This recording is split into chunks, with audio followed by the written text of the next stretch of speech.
It can be concluded that the following is not considered to be an important factor in selecting a marriage partner: A. Reputation, B. Health, C. Freedom from vices, or D. Physical appearance. In order to answer this question, let's try and locate a factual backing for each of the choices in the text. A. Reputation.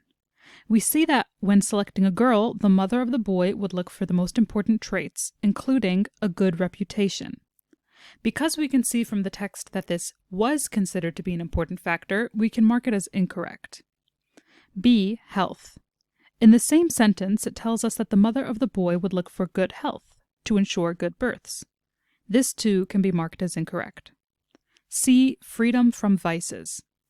When selecting a boy, the mother of the girl would look into several factors, including a freedom from vices. Therefore, this too can be marked as incorrect. However, nowhere in the text do we see a mention of physical appearance, and from this we can conclude that it was not considered to be an important factor in selecting a marriage partner.